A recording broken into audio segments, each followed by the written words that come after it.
We're back to the Neil Haley Show and also the Media Giant Effect. And also now I'm going to call it the Dr. Ted Wisdom Teeth Wisdom Celebrity segment. I'm excited to welcome to the program my co-host, Dr. Ted Grellner. Dr. Ted, you're liking this, man. I threw you in right off the bat with a really, really interesting interview. And are you a fan of horror movies, Dr. Ted? No.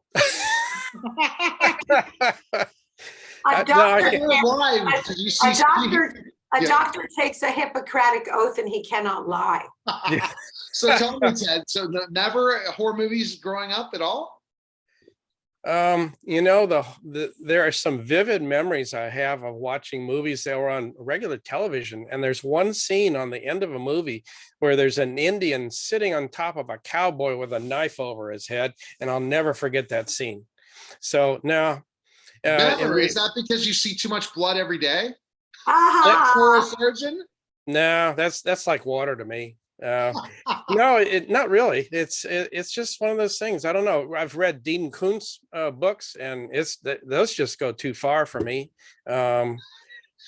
So you told me as a kid you never saw any of the Halloween movies ever. Well, I did go to them, but I wasn't. There are other things I'd rather go to. You know, like all of the movies that are out with Iron Man and the Marvel movies. I get sucked into those really quickly because of the tech behind them. And James Bond, I think I've seen every one of them, and I could keep watching them if they keep coming out. Just the inventions. The reason that you invited me, am I on? What am I here? We're going to go right now to, so I'm excited to welcome from Joanne Baron. Again, Halloween Ends, co-starring with, again, Rohan Campbell and also Jamie Lee Curtis. Joanne, thanks for stopping by. We're just joking around. I told you, you never know what to expect. I definitely came to play, but I didn't expect the first part of my interview to be a wonderful, handsome doctor who didn't like horror movies at the entree, and now we hear the Bond movies and others. But I will say, I didn't go to horror movies, and that wasn't my thing. And just because you get in a movie doesn't mean that you have seen all the movies in the genre. You might, the first time you were exposed to something, just be an actor in it. I am not a horror film buff. I barely know any horror film, but I starred in a movie with an Academy Award winner named Piper Laurie, a movie that was written about a little bit about me, a fabulous movie called St. Patrick's Day. She won either the Academy Award or was nominated to play Carrie's mother in the horror film Carrie. And all the reviews said, I reminded them of her, and she was freakishly terrifying. So I can identify with you, Doc. I am not the horror film. Oh man, you guys! I always when I had someone on that was played Jason, and I said to him from Friday the 13th, I forgot his name, his real name, and I said, and he does all these different films. I said, can I come on so you could kill me? You know, because as being 6'10", almost 300 pounds, I want to be in a horror movie where I get killed by, you know, so basically when you had to audition, Joanne, was that something like, oh my gosh, have you been in any other horror movies? Is it the only one you've ever been in? That's a good question that no one's asked me. I was in a movie called Eye Murders, and a guy at that time who was up and coming is now pretty much a star. His name is Frank Grillo, and he stars in a movie called Lamborghini, and he has a big series he's on. He was in the movie, and I played a neighbor who is sweet and unassuming. Tony Todd, speaking of tall men, from Candyman, he was in it. Anyway, this movie that Robbie Bryan directed and wrote. Can I say Candyman 3 times for you or not? Or I'm in trouble. You can say Candyman. Oh, no. You can't do that. Please, no. Do you know about that movie, Dr. Ted? No, I don't. You're not supposed to say it 3 times. I'm already looking in the corner saying, please no, please no. See, Joanne is definitely showing her horror style stuff now. No, you can't say it. I didn't hear it. No. I'm going to have to edit that third one out. I'm already looking in the corner. So I was the murderer. in I Murders. I was the sweet old neighbor that was killing everyone. So in that, I was in a horror movie, a thriller, maybe a horror movie. I think a horror movie because I was killing everyone that was my neighbor. And then I was in a movie called High School Cheerleader, and I was the vice principal who got killed. So I think I've been in proximity to horror, but like Dr. T, I have not been going to horror I movies love horror movies. as a practice. Some people, they live for them. They live and die for them. Nightmare on Elm Street. I love Freddy Krueger. And see, Michael Myers, in my opinion, I wasn't a huge fan as Nightmare on Elm Street and Jason. I don't know why, but now I'm a huge Michael Myers fan because the guy can never be killed, and we're not going to say anything about the other one. And I'm sure he's not dead. I'm sure he's back. And especially Candyman almost appeared right now in the corner of the, and Ted, if you've not watched it, I recommend it. Horror movies make it so your life doesn't feel so bad. I interviewed a horror movie director before and said that horror movies makes your life not feel so bad. So now after I'm looking in the corner and seeing if Candyman's right here, thanks to Joanne, and I'm going to have to put that out there as a reel for sure, what she did, I'm like, oh dear goodness gracious. So Joanne, when you auditioned, I'm sure you saw all the Halloween movies, right? Or at least the originals, right? With Jamie Lee. The process of auditioning in major projects, and even maybe less so, but especially this, is so top secret. The actors don't know what they're auditioning for, what the name of it is, who they are. Even the scenes can sometimes be written for the auditions and don't reflect necessarily the movie. I had no idea I was auditioning for a horror movie. I knew I was auditioning for a project that was a Jason Blum project, which means that it's like a tour de force, brilliant producer. I didn't really know anything else. In fact, they had another name for it the whole time I was auditioning. It was called Caveman, Cave Dweller. It was called Cave Dweller. So I never ever knew what it was. And I definitely didn't know until right before that I was going to be in a scene opposite Jamie Lee Curtis. So I didn't know anything. And the director took a real irreverent turn, an iconoclastic, kind of unique auteur, fresh look at creating me and my son as new characters in the last of the trilogy. So he did something epically audacious. He put a whole new character, and my son's the lead, and he did that as he was sewing up the entire storyline. So did I know I was going for a horror movie? No. Did I know who I was in it? No. Oh my goodness. But you turned a lot of heads in that movie from what I read. In the way you were the crazy, creepy mother in this film. And you made the audience feel like Michael Murphy, was it? Michael Myers. Michael Myers was in the movie when he wasn't. But they were led to believe that he was in the presence of you all. That's so doctor-like. You're so educated and have that intellectual mind, that scientific mind. Yes, one of the reviews said that I was the scariest character in the film. Yeah. That when I was on screen, it didn't matter that Michael had less screen time because I was embodying him. And you felt like Michael Myers was alive in me. That was when, as an actor, you do things and you don't know sometimes even what you're doing.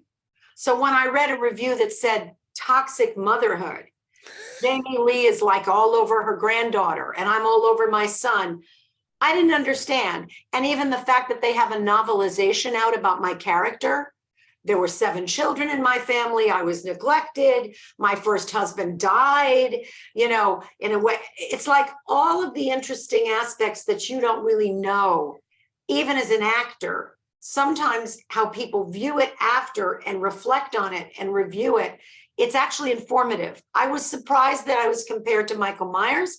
I was surprised that they said the toxic motherhood was the theme of the movie. I was surprised that people thought Jamie Lee was toxic as a grandma. I was surprised at all the things I read that, just seemed, they said I was so memorable because you couldn't forget me. I was so creepy. Yeah. So, Ted, if you have Peacock, you can watch Halloween Ends right now. I mean, because this is the on thing. NBC. Yeah, and Peacock Network, I watched it. I went to the other Halloween. I didn't go to the theaters because I already subscribed to Peacock. I'm like, okay, I'll watch it. And you're right, you were scary. And honestly, the way they plug this at the end, I can't believe that Jason Blum, the Blum might be over, but you never know. I believe Michael Myers is not dead. That's my belief. But let's go with Jason Blum. Are you a fan of Blumhouse? Now, after Well, I think Blumhouse is brilliant. I mean, this is a guy who made an entire, iconic legacy level franchise from something that many people would think would be modest. Oh, a horror movie, that's not so artful. Oh, it's got maybe a B-level quality. Well, he turned around and he did things like Get Out. And that was like nominated for an Academy Award. He finds brilliant material. I believe he did the Renee Zellweger show, something about Pam, which is a brilliant mini series about a woman who killed her neighbor. True story. I think Jason Blum is brilliant as an auteur, as an artist, as a businessman, and as a visionary. So one of the big things of doing a Jason Blum film is being in that stable of extraordinary people.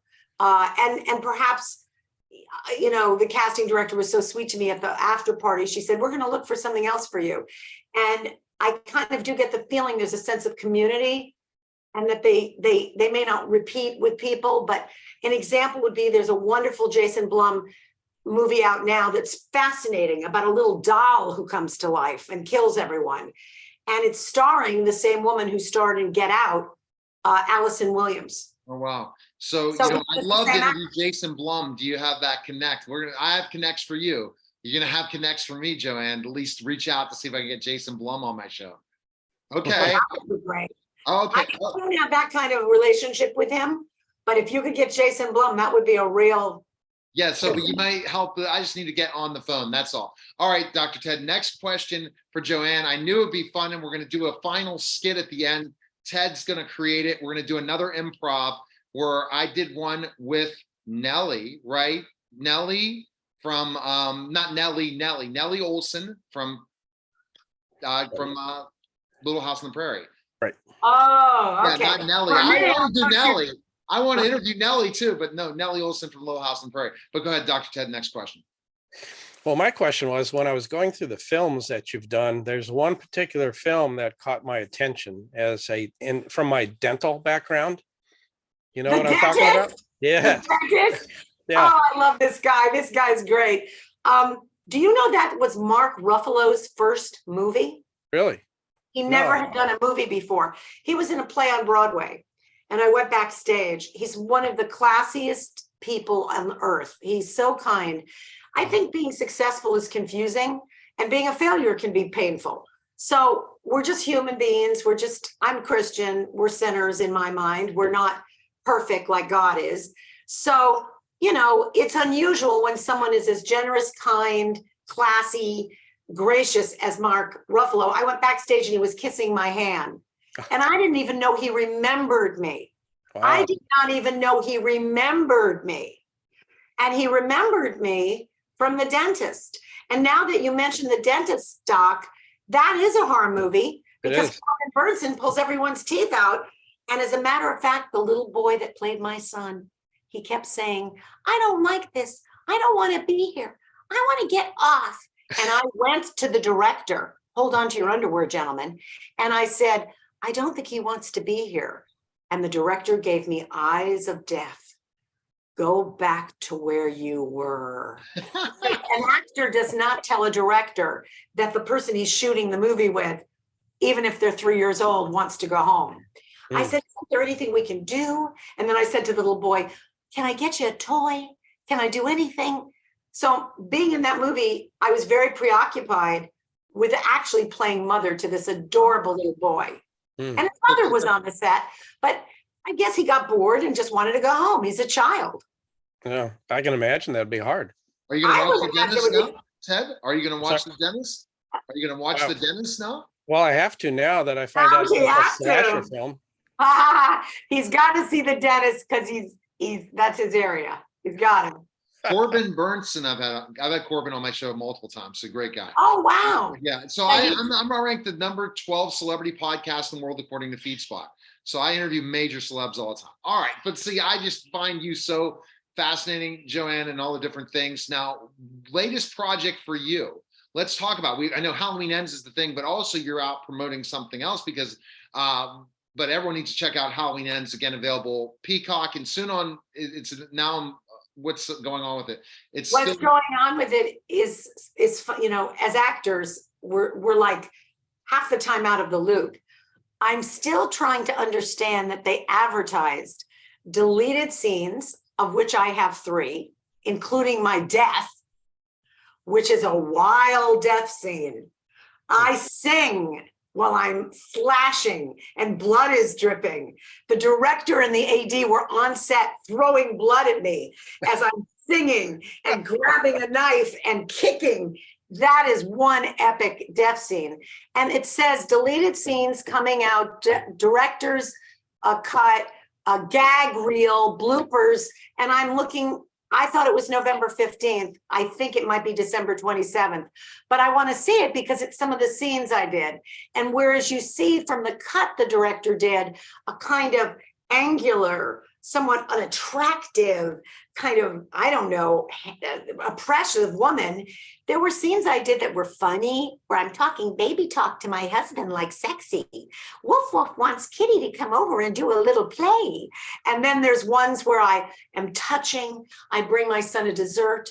I didn't mean what I said. And then there's, you know, my death scene where my last word as I'm dying is the most epic thing you'll ever believe. It's the one thing in the movie I wish he didn't cut. Her last words are incredible because of who's murdering her. So I am hopeful to look at those new deleted scenes, and they're either out now, November 15th, or they're out December 27th. And I'm such a dumb bunny, I don't even know where to go to get it. I just keep calling people. Have you seen it? Where is it? So all right, we'll be ready for it. All right, Ted, another question, because you've done some great research. I'm impressed, Dr. Ted, and the research you have for Joanne. Dr. Ted is on the ball. Well, thank you. I do have another in that I know nothing about acting, but I'm learning as I go here. And I understand that you teach the Meisner technique, which is different from method acting. Am I right? Yeah. Okay, wow, this guy, is this how you went through medical school? That's how come you're a good doctor. You got the highest grades. Well, thank you. The Meisner technique is a technique that is sort of 100+ years old.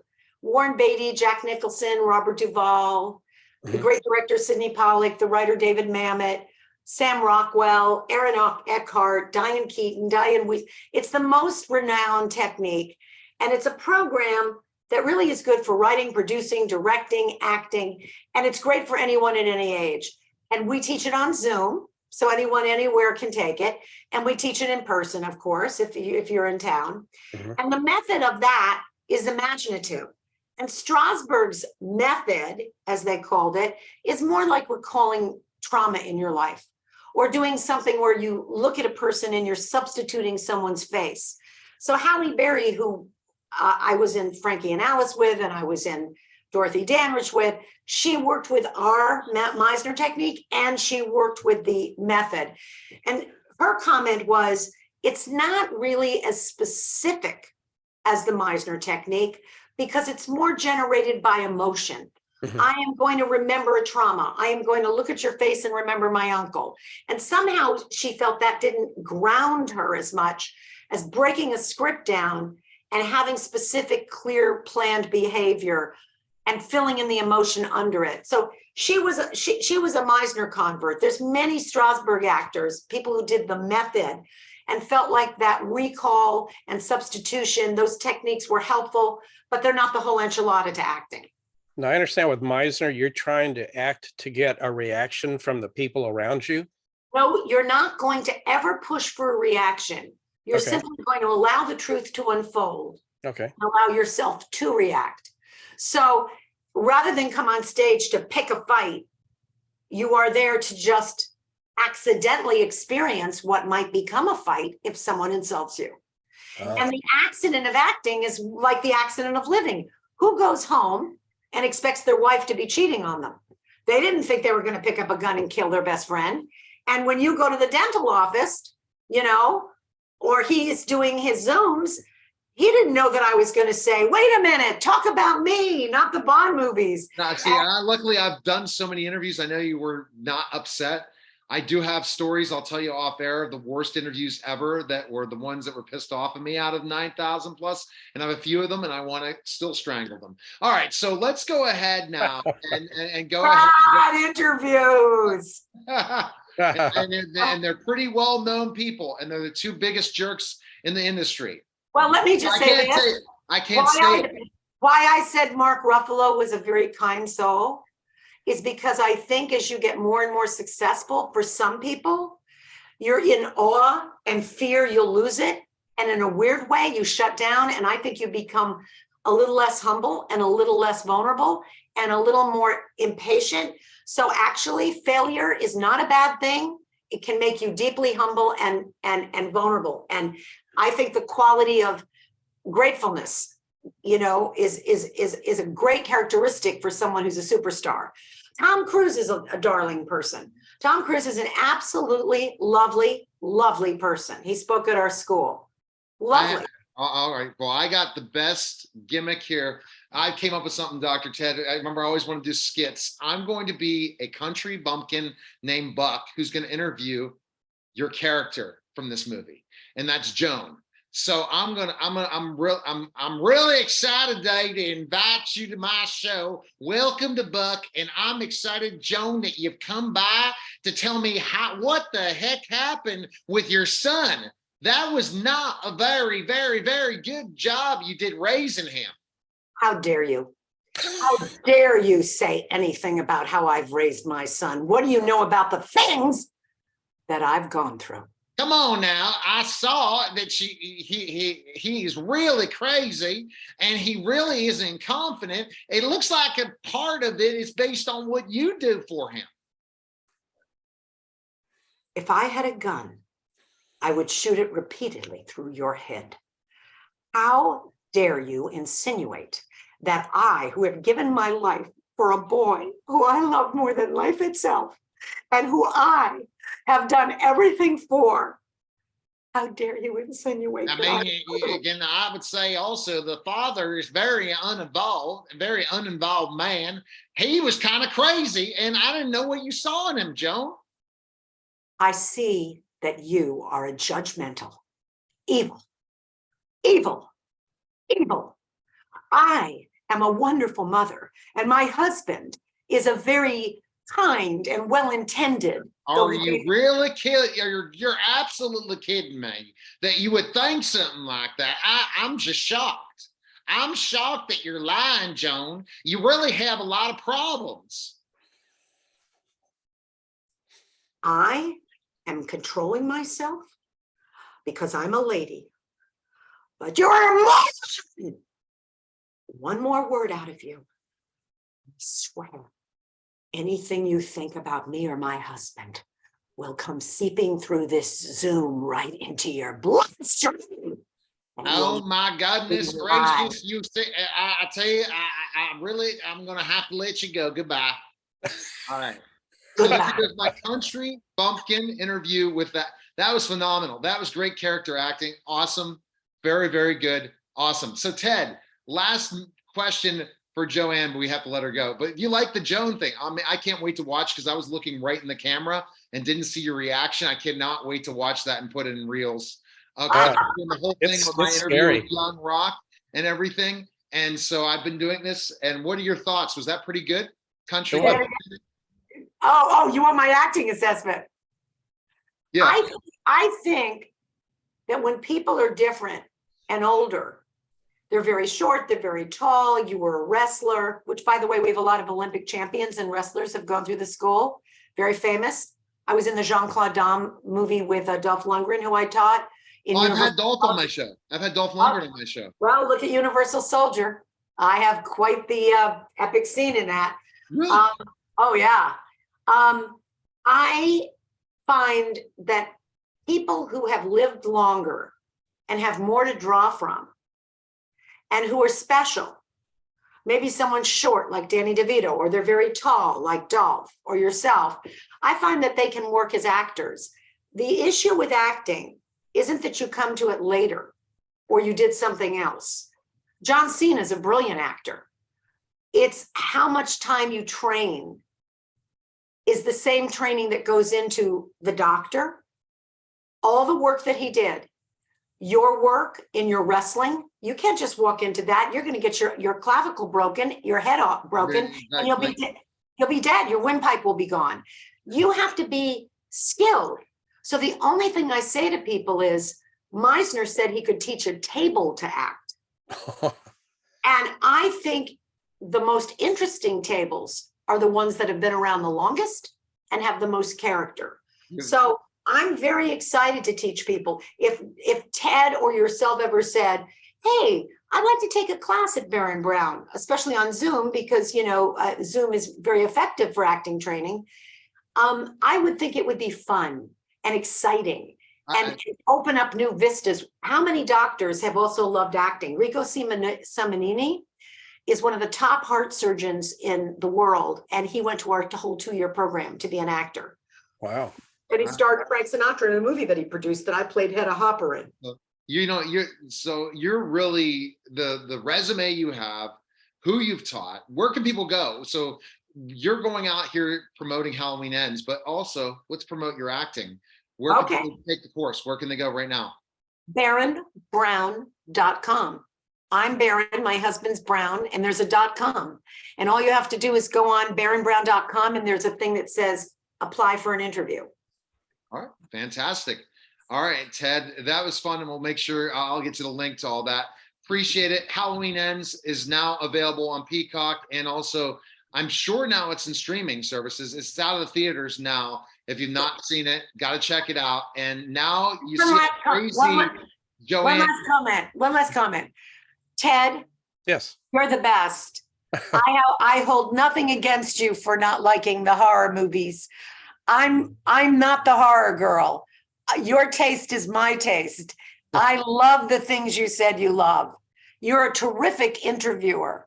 I enjoyed the research you did. I really want to give you props. You caught me off guard with how much you knew, because most people, they don't do the research. And I think that's how come you're a doctor. You can heal people, and you can be exacting in how you approach things. So I think you're the bomb. All right. Appreciate it. All right, guys. That was, again, the Dr. Ted Celebrity segment and the Neil Haley Show. Guys, take care.